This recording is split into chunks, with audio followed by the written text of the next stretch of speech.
Hola, hola mis queridos, mis queridas, súper bienvenidos a este nuevo episodio de El Sancocho del Ser. Y hoy hablando de un tema que creo que es muy importante para todos los padres y madres de familia, alrededor de cómo podemos enfrentarnos a los desafíos que tenemos para criar a nuestros hijos en la actualidad. Entonces, por supuesto, estamos aquí charlando con Nicolás Bahamón, que es mi hermano y mi socio. Yo creo que si alguna vez han escuchado o visto uno de nuestros episodios, saben cómo lo hacemos, de qué se trata y alrededor de qué desenvolvemos todos nuestros temas. Hola, Nico. Caro, hola. Yo propuse este tema Uh-huh. porque me parece que es algo muy necesario. Creo que es algo de lo que tenemos que hablar hoy en día porque no sabemos qué va a pasar.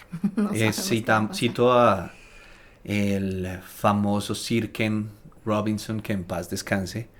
El viejito ya viajó cuando en la charla TED más vista en toda la historia, que en el 2006, él habló de cómo el sistema educativo mata la creatividad.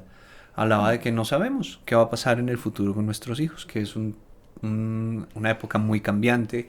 La academia ha cambiado muchísimo. Hay una cosa que se está dando en términos de el fenómeno de la inflación académica.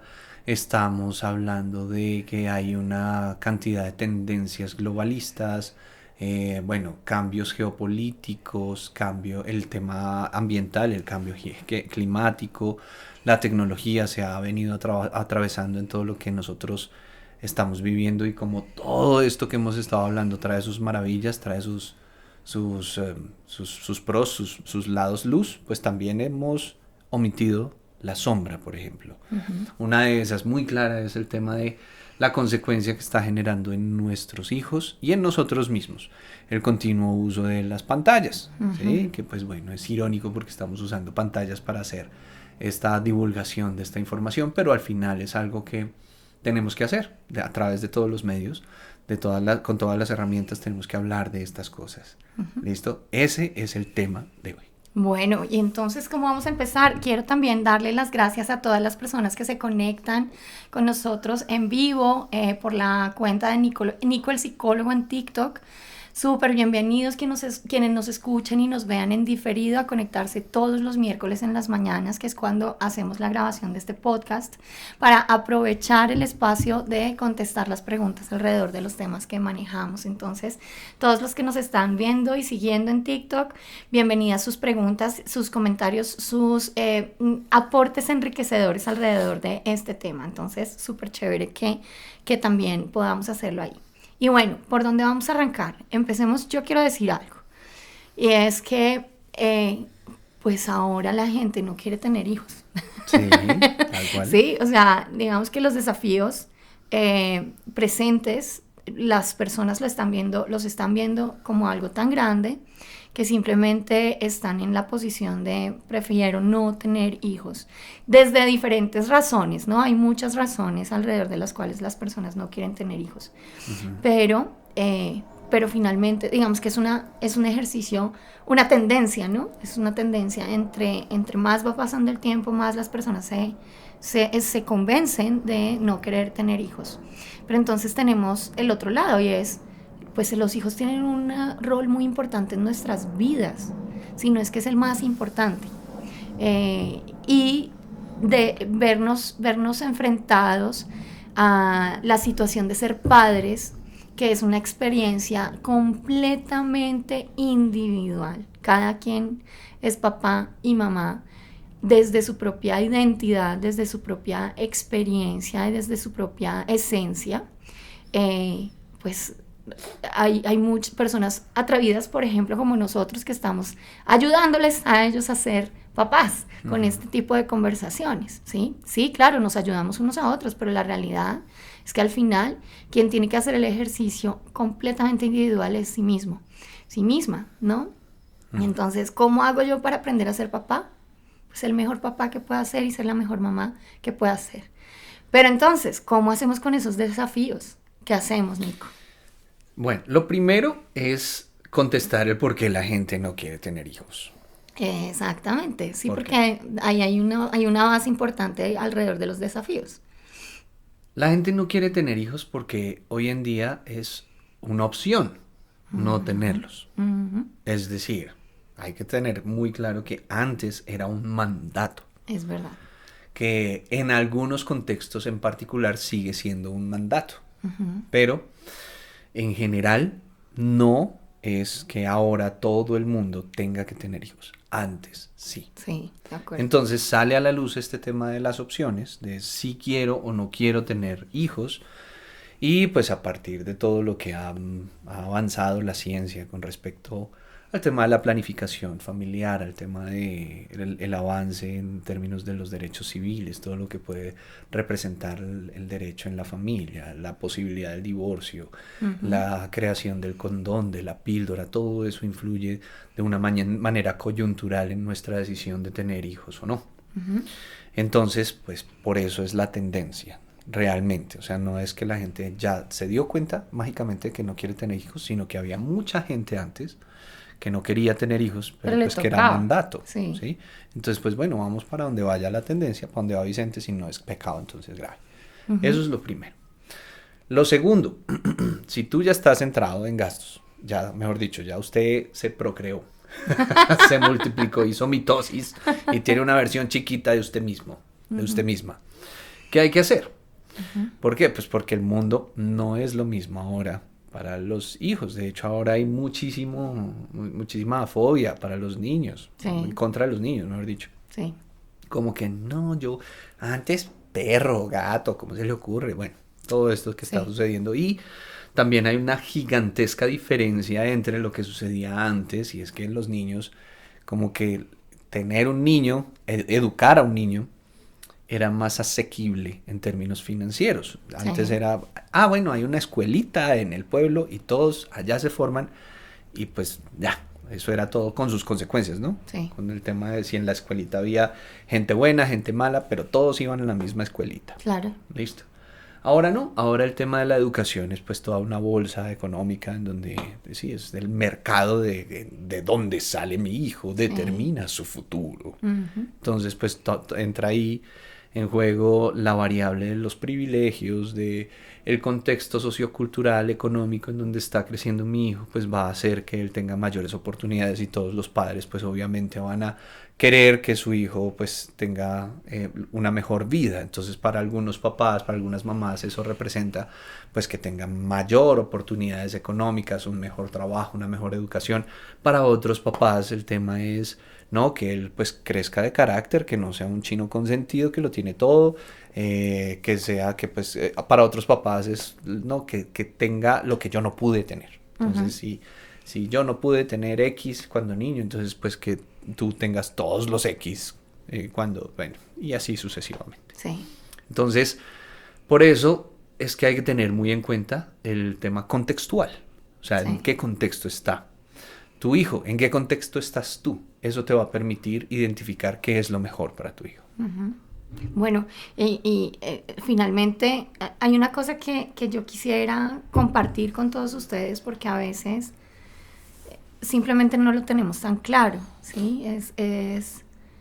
Y aquí me pongo bien espiritual hoy de que es lo que complementa perfecto a la Academia de Nicolás, y es cuál es el papel de nuestros hijos en nuestra vida desde el punto de vista trascendente, ¿sí? ¿Por qué la gente tiene hijos? ¿Por qué? Y la respuesta es una respuesta que no estoy segura si sea algo tan común, no creo que muchas personas lo hayan escuchado, pero los invito a que piensen alrededor de esta idea, y es que cuando nosotros tenemos hijos, aprendemos a amar, porque los hijos son esas personitas que nos despiertan una parte del corazón que antes estaba plenamente dormida. O sea, eso no lo puede llegar a sentir la gente tan fácilmente con otros contextos, a menos de que tenga un nivel muy desarrollado, espiritualmente hablando específicamente. Entonces, cuando las personas tienen hijos, tienen una plataforma extraordinaria para aprender a amar, porque los hijos piden presencia, piden consejos, piden ejemplo, piden desde la parte financiera, cuestan dinero, piden valores, te piden de tu vida, te piden que les des los principios para vivir sus propias vidas. Y uno en ese ejercicio de vivir pues está también en pleno descubrimiento personal. Estás descubriéndote a ti mismo. Entonces los hijos te ayudan a mover rápidamente ese proceso de aprendizaje. Entonces, darse la oportunidad de ver a los hijos como los maestros que te permiten aprender a amar con generosidad y tendiendo hacia lo incondicional, pues te va también a dar la oportunidad de darte cuenta de hasta dónde tú puedes llegar y llevarte cada vez más allá, sobrepasar los límites. Entonces es una cosa muy, muy interesante. Bueno, mientras que estabas hablando muy inspiracionalmente, Coquis, y te estaba prestando atención, hice clic allá en el Nico del psicólogo y me di cuenta de que aparecen más claritos los comentarios, o sea que los podemos leer desde ya, mire. Por ejemplo, Buenísimo. Brenda dice, yo tengo uno de 22 y otro de 2, y la forma de crianza actual a veces se me dificulta con mi esposo. Uh-huh, claro. Clarísimo, Brenda. Sí. Aquí nos manda Paola un corazoncito, a Adri también. Silvio nos dice, buscan llenar espacios emocionales, creo yo. Sí. Cuando tú estabas hablando de eso. Sí, claro. Sí. Perdón. Salud. Es que fíjate que todos nosotros estamos en desarrollo desde nuestras dimensiones, incluyendo la emocional. Entonces, no es que lleguen a llenar espacios emocionales. No, como antes te decían, tienes que tener un hijo para no quedarte sola. Uh-huh. Aunque no te cases, por lo menos ten un hijo para que no te quedes sola. Eso es lo que le decían a las mujeres antes, ¿no? Precisamente, como tú lo mencionas, Silvio, desde esa perspectiva de llenar un espacio emocional, para que alguien lo cuide cuando esté viejita. O sea, ideas completamente equivocadas, ¿no? Lo que sí te permite no es llenar un espacio emocional como tal, sino desarrollar tu músculo emocional. Te vuelves una persona más hábil desde la dimensión emocional, y bueno, en todas las dimensiones, pero desde lo emocional, por supuesto que también hay ahí un ejercicio importante. Bueno, teniendo en cuenta todo esto que estás diciendo, me parece muy bonito, pero al mismo tiempo abrumador, que el chino de uno es omnipotente, omnipresente y le va a pedir. Entonces, sí, bonito, chévere. De hecho, yo lo he vivido, pero eso es abrumador. Uh-huh. Entonces, obviamente ahí uno dice, ¿qué hago? O sea, pues, sí, la idea es que me des ideas también como para que esto no sea tan duro, porque pues al final todos seguimos también siendo chinos, siendo niños, siendo jóvenes. Estamos creciendo, ¿sí? Entonces, estamos en crecimiento. Sí, hay un niño interior adentro que no tiene la seguridad ni la certeza de cómo vas a hacerlo. Uh-huh.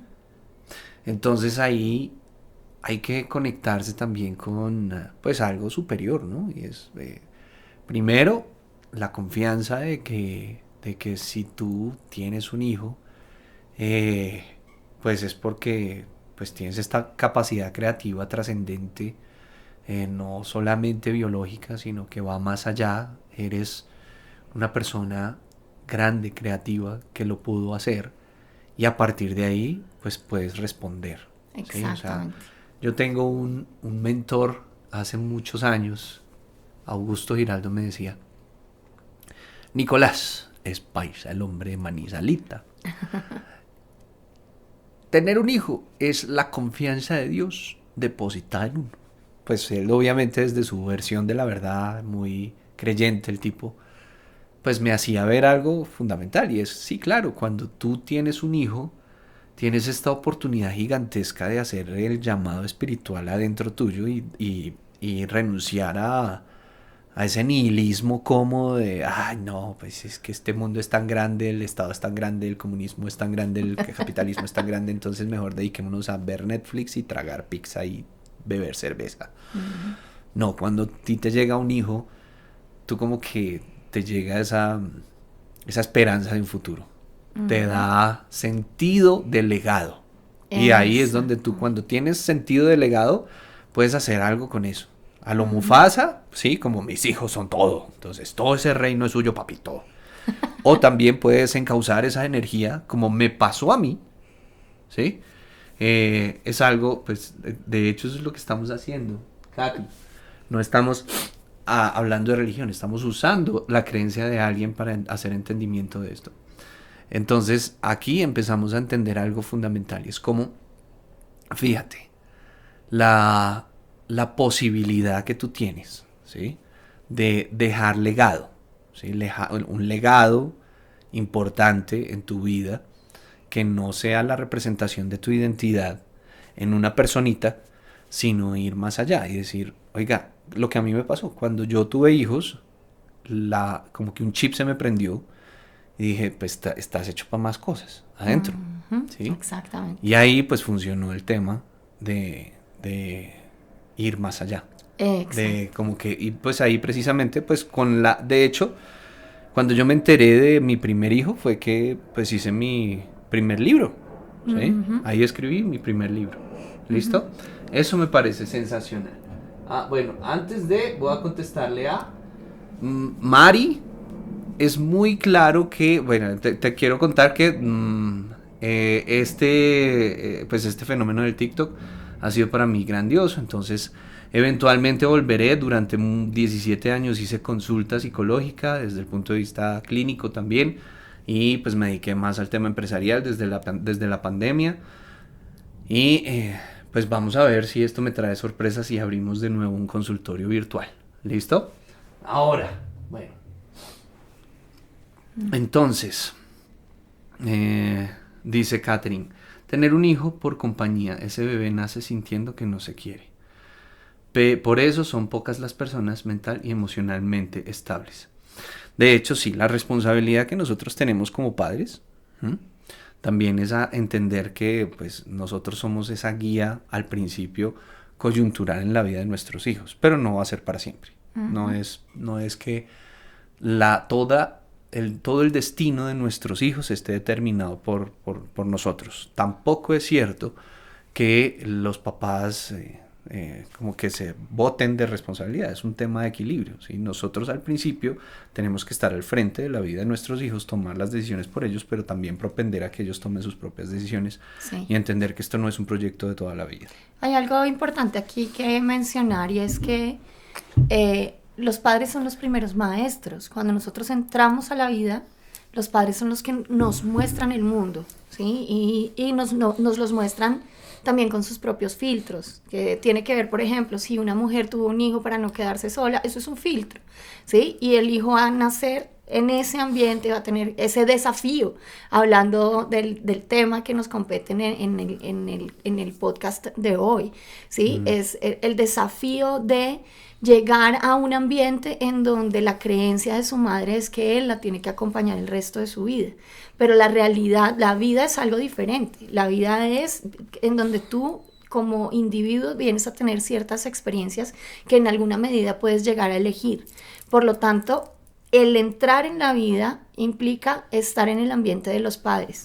Buenos, bonitos, feos, felices, tristes, traumatizados, cualquiera que sean los padres que has elegido, ese es el ambiente que te corresponde vivir.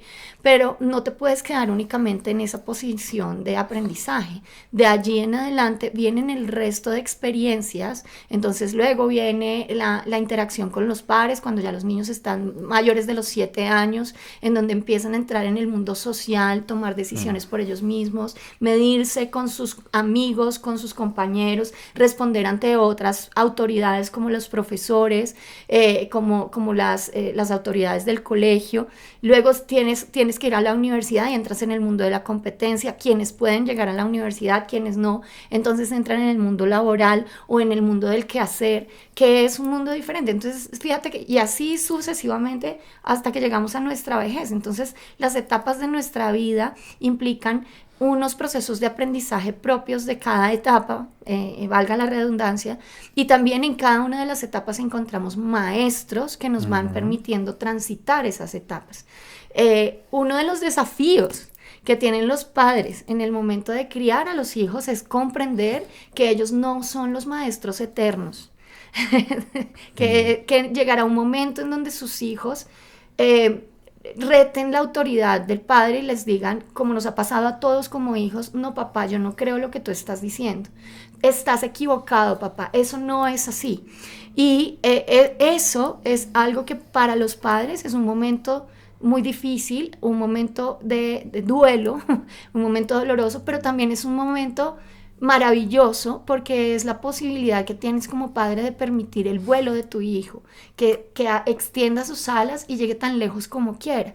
Pero entender esa posición de que soy el primer maestro, o sea, soy la puerta de entrada a la vida de mis hijos, también me va a permitir soltarlos para que ellos continúen en su proceso de crecimiento y lleguen mucho más allá de donde yo mismo he podido llegar en mi propia vida. Claro. Y eso es uno de los desafíos grandes que tenemos cuando somos padres, el soltar a los hijos.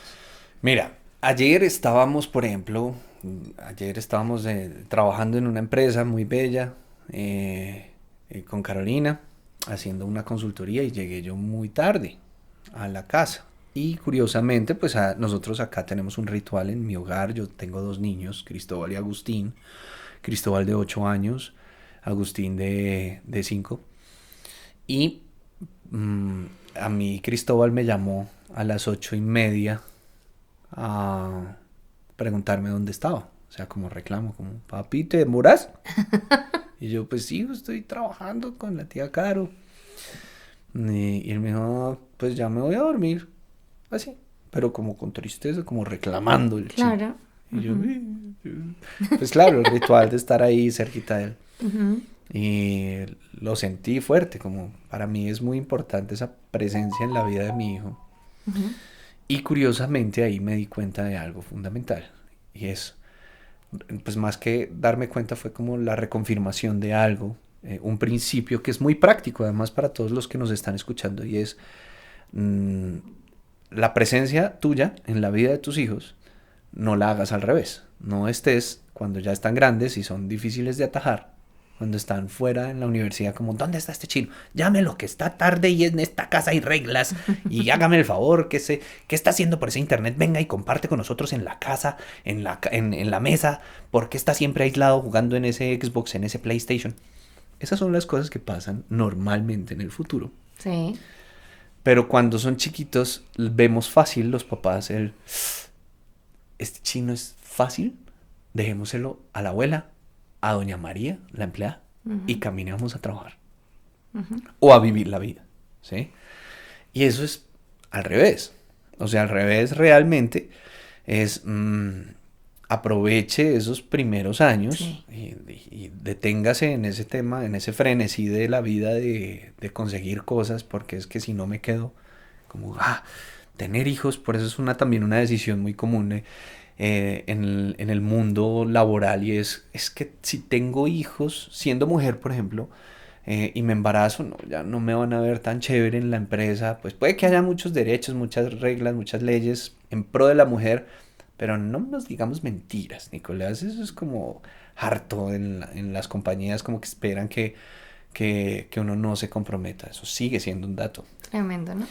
Y ahí empezamos a darnos cuenta de, pues, que eso no es exclusivo de las mujeres. Sí, de hecho, de acuerdo, antes de la época, aquí yo me pongo un poco histórico, antes de la época victoriana, en el resto del mundo, no en Europa, porque en Europa fue que se calentó, o sea, que se cocinó esa manera de coaccionar la familia en pro del reino, imperio, nación. Uh-huh. Uh-huh.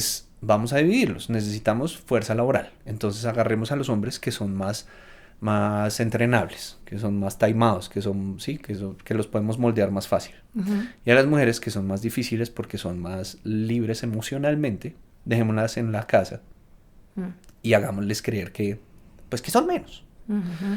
Entonces dividamos la familia. ¿Ustedes creen que esto es carreta? No, esto no es carreta. Tampoco esto es una agenda clarísima. No, esto se fue construyendo de a poquitos porque era supremamente conveniente para que las naciones crecieran. Claro. Uh-huh. Pero lo que pasó precisamente antes era que eran hombre y mujer allá en el campo cuando no había control, y venga mija, usted ayúdeme a esto, yo pongo el arador, usted siembre, echemos los dos agua, está embarazada, listo, venga yo cocino. todo era así. Este tema de que no, que el hombre siempre ha sido el que trabaja, es carreta. Eso es de los últimos 500, 600 años solamente. Y nosotros tenemos por lo menos 13.000 años de historia que conocida. Y hay para atrás unos 80.000. Sí. ¿Sí? Entonces, realmente nuestra estructura antropológica tiene que ser revisada. No es eso cierto. En este momento hay un efecto pendular en donde estamos viendo, no, que ¿por qué la mujer siempre encerrada? No siempre. Sí, Antes teníamos un sistema que funcionaba y era hombres y mujeres unidos.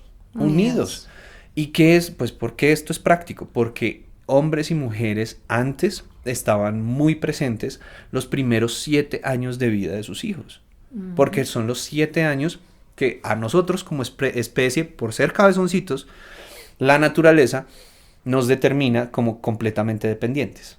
¿Sí? O sea, usted es completamente dependiente hasta los 7 años. Después de los 7 años puede sobrevivir solo. Sí. No en las mejores condiciones, pero se puede. ¿Sí? Estamos hablando de naturaleza. Sí, ¿Sí? sí. Ahí está. Entonces, cuando tú empiezas a darte cuenta de esto, dices, claro, es para mí muy importante estar presente en la vida de mi hijo porque también la configuración biológica, antropológica, psicológica de mi hijo le va a permitir al ser fuerte con mi presencia esos 7 años, independientemente de que después la universidad sea gratis o no haya universidad o haya un apocalipsis zombie, es mejor que tú estés esos 7 primeros años presente en la vida de tu hijo. Hay una cosa que quiero mencionar y es que independientemente de si lo haces consciente o inconscientemente o de que estés presente o no estés presente, esos primeros 7 años son los que van a arraigar el carácter de tu hijo. Así que si no estás igual se va a generar una influencia por tu ausencia en esos 7 años de tu hijo. Y eso es algo que tal vez no es tan explícito cuando entramos en el mundo de ser padres, sobre todo porque cuando tomamos la decisión de ser papás y sabemos que voy a tener un hijo o una hija, entonces nos llega un golpe de responsabilidad, llamémoslo así, un golpe de responsabilidad, o sea, como que ya no solamente soy yo, porque pues es yo quien depende de mí mismo únicamente, sino que absolutamente todo lo que yo haga va a tener una repercusión en esa personita que está arrancando su vida, que está comenzando su vida. Por lo tanto, llega un golpe de responsabilidad en donde me pongo en la posición de dar presencia, por ejemplo, lo que estás diciendo, de proveer, de cuidar, ¿no? Entonces, el hecho de que tú, como estés, si estás presente o estás ausente, o lo estás haciendo con conciencia o lo estás haciendo con inconsciencia, si lo haces con miedo, si lo haces con rabia, si lo haces con frustración o si lo haces con amor, todo eso va a quedar impreso en las raíces de construcción de carácter de tu hijo y eso va a tener una repercusión en el futuro. O sea, es como donde se forja la estructura humana de los niños. Y aquí es donde la gente pregunta, ¿y entonces me le tiré la vida? O entonces, ¿cómo hacen los huérfanos? Y entonces, ¿qué pasa con aquellos que vivieron traumas duros? Pues lo primero que te quiero decir es que acá no estamos hablando de absolutos. O sea, sí es cierto que la configuración de nuestra vida se da en los primeros años, pero eso no significa que esa configuración no se pueda transformar.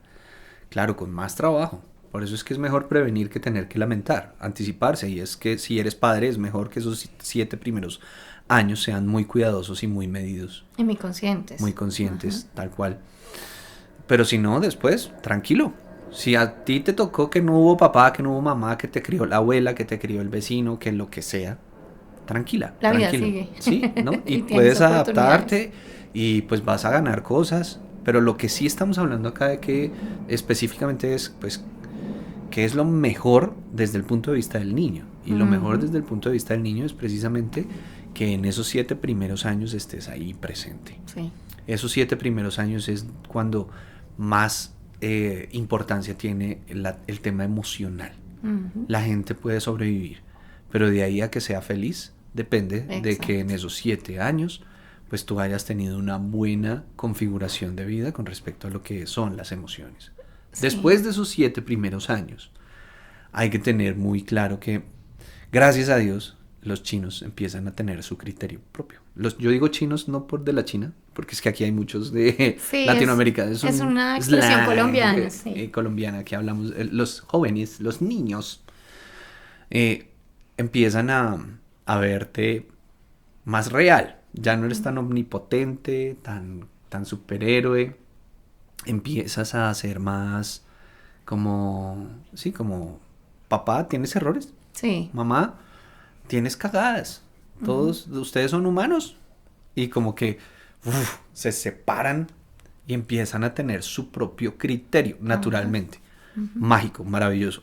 Los papás ahí podemos tomar dos decisiones. La primera es sufrirlo y atajarlos y decir, venga para acá. Usted, mire, estas son las reglas. Aquí en esta casa me hace el favor y esta es la única verdad. O ayudarle a construir ese criterio propio. Sí. Porque obviamente lo que va a pasar naturalmente con nuestros hijos es que ellos van a copiar lo que es más placentero. No, pues es que sí, tú trabajas y todo, pero yo quiero ser youtuber. Porque es que los youtubers... Sí, ahora. Sí, es que ser youtuber es muy chévere. Porque mira, MrBeast tiene muchos millones. Yo quiero ser MrBeast. Claro, pues eso es una mentira. ¿Sí? Eso es una, pues, realmente ahí es donde tenemos nosotros que encauzarlos y enseñarles a tener criterio. ¿Y cómo se ayuda a que los niños tengan criterio? Por ahí una mamá en el live lo dijo y es haciendo preguntas. Sí. O sea, que tú le hagas preguntas a tu hija y a tu hijo en vez de darle órdenes. Hágame el favor y tiende esa cama. Pues eso es una orden. ¿Sí? ¿Cómo no? Sí. Y ese plato se va a lavar solo. Esa es una orden. Sí. ¿Sí? Me hace el favor, se entra a la casa. Eso es una orden. Normal. ¿Sí? ¿Qué pasa si nosotros empezamos a hacerle preguntas al niño, a la niña? Oye, ¿te parece justo que yo, después de que tú ya eres grande, te siga tendiendo la cama? ¿Tú crees que ya eres capaz de tender tu cama todos los días? Ay, mamá, pero me da pereza. Te demoras más, pero al final es mucho mejor para tu hijo. Sí. En vez de decir, tienda la cama, carajo. Que es efectivo, ese es el tema. Te demoras más, pero a largo plazo es mejor para tu hijo. Yo quiero hacer énfasis en algo aquí, es que el mejor regalo que le puedes hacer a tu hijo es enseñarle a tomar decisiones. Cuando somos papás, sobre todo cuando los niños están pequeños, pues nuestra posición nos lleva siempre a que tomemos las decisiones por ellos, porque nos corresponde, o sea, porque un niño de 5 años no puede tomar decisiones por sí mismo, las decisiones de la vida, ¿ok? Sí le podemos empezar a enseñar y de soltar un poco de la responsabilidad de tomar decisiones, de qué quieres comer, esto o esto, ¿sí? Entre dos opciones. Pero al final, cuando tú le enseñas a tus hijos a tomar decisiones, también esto que voy a decir es un poco duro, pero es real, es que les enseñas a vivir sin ti. Y eso implica una capacidad invaluable. Claro. O sea, la posibilidad de ser autónomo es una cosa que les va a servir durante el resto de sus vidas. Y les va a permitir también afianzar ese criterio si completas esa pregunta de qué quieres para ti.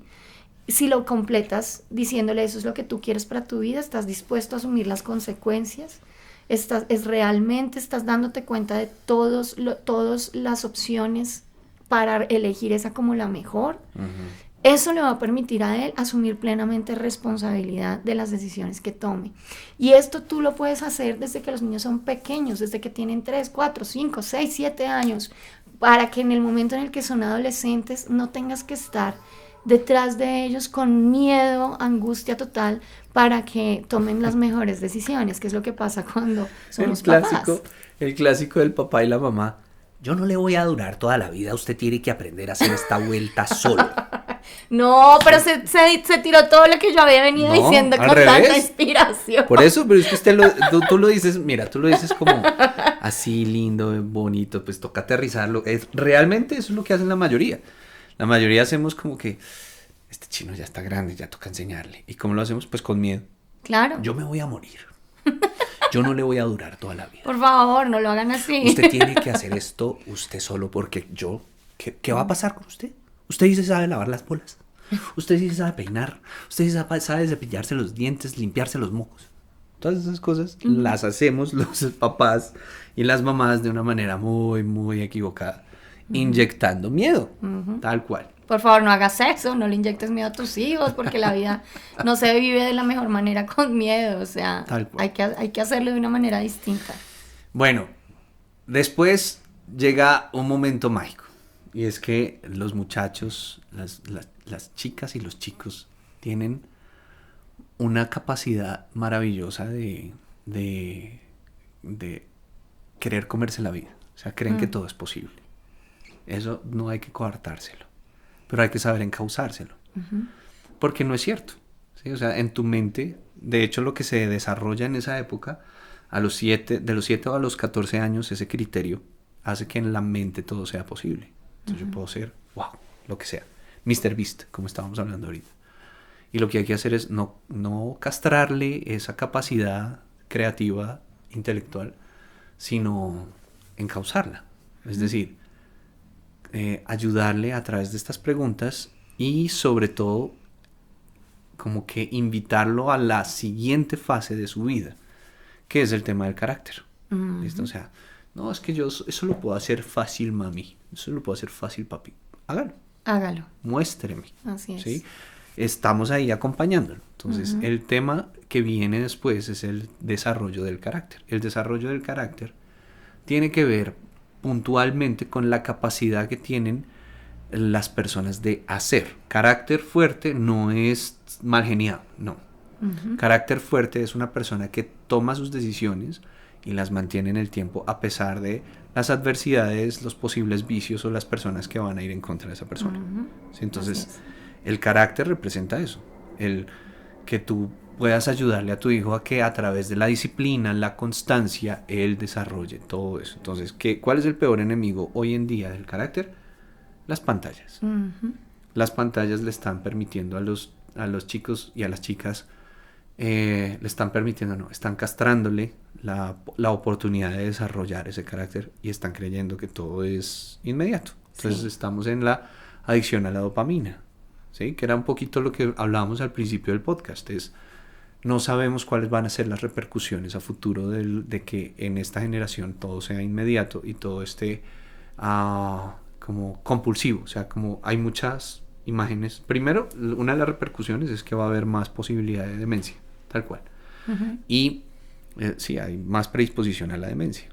Y segundo, que pues las realidades van a ser descartables. Es decir, cada vez más las personas dicen, ya no quiero ser abogado, ahora quiero ser X, ya no quiero esta casa, ya quiero irme a esta otra casa, ya no quiero este trabajo, voy a renunciar, ya no quiero esta pareja, me voy a divorciar. Y hay menos compromiso en términos de carácter con las decisiones que tomas. Por último, yo quiero acá decir algo muy importante, y es que si tienes claros esos desafíos acá, puedes empezar a compartirlo. Por una sencilla razón. Porque, como lo venía diciendo, no sabemos qué va a pasar. No sabemos, acá no tenemos la verdad, la realidad. Pero eso no significa que no podamos anticiparnos de manera inteligente y consciente. ¿Cómo vamos a hacer para educar a nuestros hijos para este nuevo mundo? Sí. ¿Qué cosas son aciertos y qué otras no? ¿Qué podemos empezar a qué podemos empezar a renunciar? ¿Qué cosas de antes eran como, no, esto no sirve? Sí, ya, abandónelo. Por ejemplo, yo añoro la época en donde me enseñaban secretariado. O sea, el tema de aprender ¿sí? Una de las cosas más útiles para ser Sí, secretaria, exacto. como me Sí, dijo aquí. cuando yo era chiquito, mi mamá me dijo, pero usted no es una secretaria. Eso es para las secretarias. Y yo, mami, pues es que ya existen los computadores. ¿Cuánto te sirvió para ser escritor y para escribir los libros que has usar escrito? Tal cual. Entonces yo ahora puedo anotar al mismo tiempo que estoy escuchando. Eso es mágico. Sé poner un botón. ¿Por qué? Pues porque me enseñaron eso. Hay cosas que, por ejemplo, en mi época me enseñaron a contabilidad, entonces de ahí el chiste de los semovientes de ayer. Entonces, chiste interno. Sí, realmente hay cosas que se pueden rescatar, hay otras que no, hay otras que definitivamente, ¿qué es esto? ¿Para qué sirve esto? ¿sí? Evolucionamos. Entonces, pues desde nuestro criterio tenemos que darnos cuenta de en qué podemos anticiparnos de manera consciente para mejorar la vida de nuestros hijos. Yo para cerrar quiero poner esta idea sobre la mesa, y es que ayer precisamente en nuestro almuerzo corporativo con nuestro cliente, pues estábamos en una conversación entre comillas normal. Entonces estamos hablando de que la vida está difícil, el tema de la guerra en Ucrania y Rusia, entonces que eso está afectando completamente el valor del dólar aquí en Colombia, que al final está afectando también a toda Latinoamérica, que todo está costoso, que estamos a puertas de una guerra nuclear, entonces vamos a morir todos. O sea, este era el tema en el que nos estábamos moviendo en el almuerzo. Y si bien yo no me cierro a esas realidades, también le dije a la gente en ese momento, digamos que autoridad emocional, porque esos son los ambientes en los que yo no me quiero desenvolver. Autoridad emocional, les dije, y esto es lo que quiero compartir con todos hoy en este podcast, es que los riesgos siempre han estado, solamente que los riesgos son variables. Siempre hay riesgos, pero son distintos.